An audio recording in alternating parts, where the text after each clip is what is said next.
Every day at Bakersfield College, our students are moving toward their goals. Why aren't you with them? Is it cost?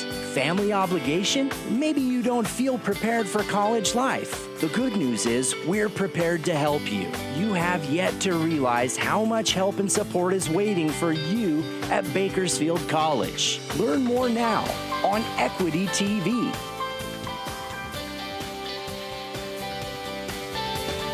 Good morning, everyone. I'm Francis Mayer, and welcome to Equity TV. This week, our show focuses on issues facing veteran students or student veterans, not veteran students, because that would be an experienced student. And in some instances, these folks are not experienced at school at all. They went to the military, they honorably enlisted in the military right out of high school, and college might not have been on their horizon for whatever reason, but now it is, and there are people here to help. And the first person that's going to help them is this person right here. Good morning, Tina. How are you? I'm good. How are you? I'm super. I have had the honor of dealing with you a couple times when it comes to things involving veterans, and that's because you're a person who deals with them face to face. Tell us a little bit about what you do and where you hang out. Okay, my name is Tina Mendoza, and I am the new veteran educational advisor at Bakersfield College. So it's a brand new position, and my main goal is to help student veterans while they're at Bakersfield College. It's a brand new position. Like I said, I started back in August. So I've had the pleasure of working with all the vets that come into the Veterans Lounge on the campus. All right, and the Veterans Lounge is located right off the cafeteria. There's a coffee maker in there. Yeah, we, of course, if you were in the military, everybody has coffee. So, of course, we have coffee. We have a water cooler. We have a... Is it safe to say coffee keeps the country safe? I don't know about that, but as far as the BC students, yes. But what about in the military? Is drinking coffee a big part of the culture? Yeah, drinking coffee is pretty much standard if you're in the military. And it keeps you up, yes. You would know because you were in the service for 8 years. 8 years, that's right. Two enlistment cycles? Yeah, I did two cycles. Yes. All right, very good. And what was your job in the military? I was in the U.S. Air Force, and I was a administrative specialist in the hospital. So you help people get stuff done. I helped keep medical records, and then after I did that for a while, I worked in what's called the orderly room, and I would read decorations, progress reports, and stuff like that. Okay, all right. So you too then were in the position, I'm assuming that because you don't do that now, but you were in the position when you mustered out of the military of reinventing yourself. Yes, for a while once I got out of the military, I went ahead and stayed with my job because that's typically what a lot of vets do. So I was in the medical field, so I quickly transitioned into the medical field. But then after a while, I realized, hey, I have this GI Bill. Why am I not going to school? I don't like being in the medical field. I was put in it as my military job. So I repositioned myself, went back to school, and started thinking, I think I'm going to teach. So I went into college and towards a history degree. And what was your idea of doing with that? Were you going to teach, or did you just have a good appreciation of history? I wanted to teach. I was fortunate enough at BC when I was there. I took a class with Randy Beeman, and he was a PhD professor. And Dr. Beeman. Dr. Beeman, yes. Did you take what is it, history B17B maybe, or I A? took the 17B, which is the U.S. history, the second part after the Revolution. Right, and students, if you're not familiar with Dr. Beeman, the guy is an absolute treat. He has a passion for history. He loves to teach the subject, and he really makes it relatable. It's not history for history's sake. Yeah, and so he had his PhD, and right. I felt, maybe that's something I could do, teach at a community college, and I'm from Bakersfield, so I always wanted to give back to my community.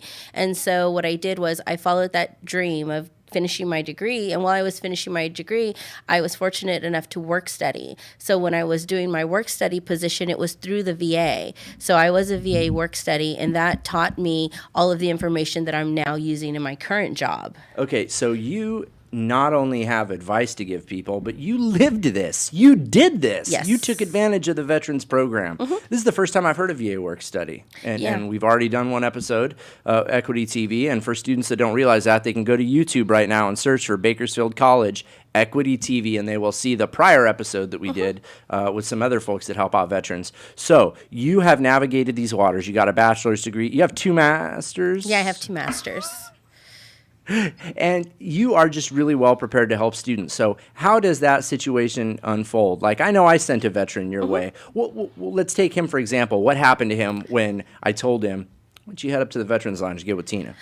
First of all, I have a couple of handouts that I give to vets because vets are very much like myself, structured. So they want to have a handout or some way of guiding them through the system at BC. So I will go through the in-processing for, sake of using military terminology of how to in-process at Bakersfield College. I show them how to do an admissions application, how to fill out VA forms, because if they're going to use their Montgomery GI Bill, they need to use VA forms to request that funding. And then I go over the different options of different programs that are offered through the VA. And of course, matriculation, they have to assessment, they have to take a placement tests, they have to do counseling workshops, they have to apply for financial aid. So there's a lot that they do need to complete before they enroll.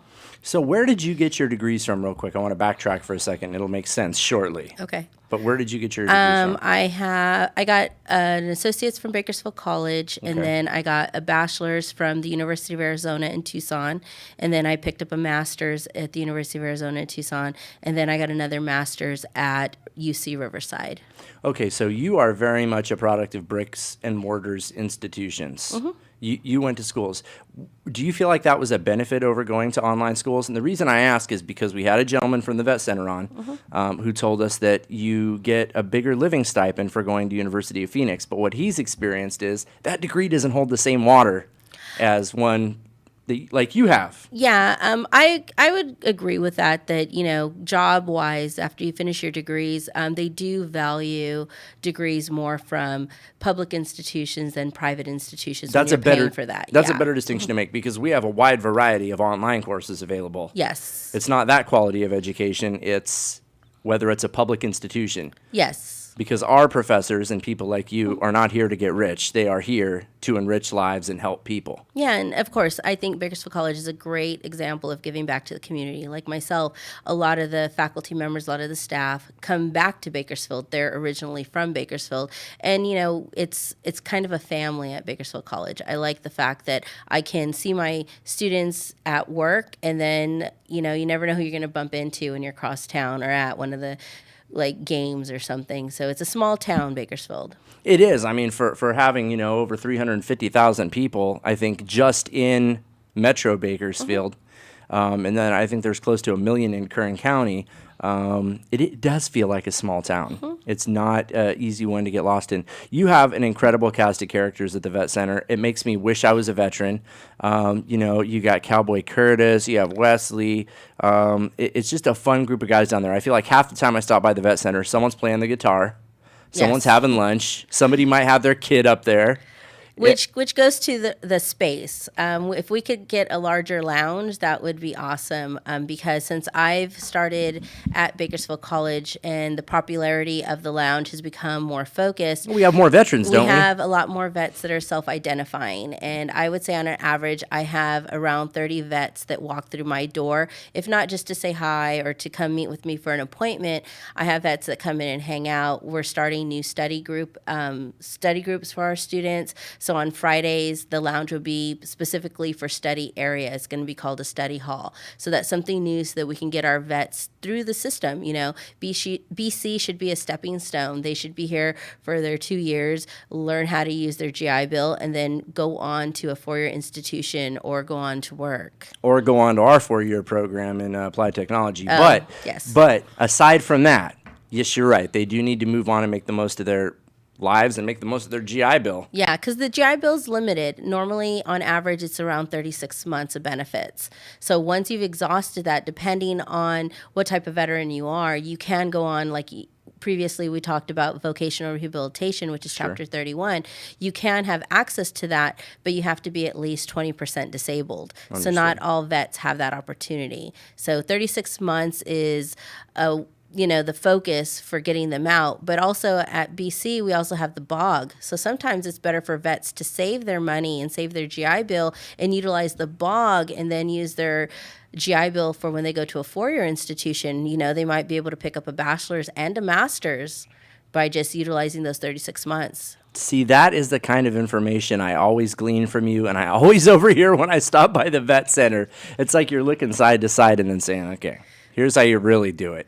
And that's what makes you so valuable to the institution. We've had you a short amount of time, and already you have knocked out so many of the barriers that used to exist for veterans looking to take advantage of Bakersfield College. And aside from expanding the facility, what's next for you? What's next for us is we're starting a new class, and hopefully it'll be offered in the summer and then in the fall. It's called Boots to Books, and it'll be Student Development B3. So we're going to offer this class. It's similar to the Student Development B6. However, it's a course specifically for veterans. We're going to teach them how to become students. They're going to go from being a military person to becoming a fully functional student at Bakersfield College. And then the study hall, like I mentioned, that's something that we're still working on. So there's a lot on the horizon for us. We're growing, more vets are self-identifying, like I said, bigger space, maybe a study area dedicated, more computers. It's just people coming in. Oh, and I just started something called Mike's Pass. So if we could get some funding for that, I can start to give out free parking passes to new students in the fall. Or we're taking care of people who have taken care of our freedom. And Tina Mendoza, between you and Dean Beckworth, Bakersfield College has gone from a place that maybe used to have difficult time communicating with veterans, but I believe that's turned around 180%. You are, for the record, the first stop for any student veteran looking to take full advantage of Bakersfield College and improve their life and their standing. Yes, come to the lounge. I'll be there. You heard it there. You can get a cup of coffee as well. Coming up next on coming up next on Equity TV, I get around a little bit. I'm not perfect. We have some more folks who are going to tell veterans how to get the most out of their 2 years at Bakersfield College and get all the help that's due to them. It's an easy checklist to success at Bakersfield College right here on Equity TV.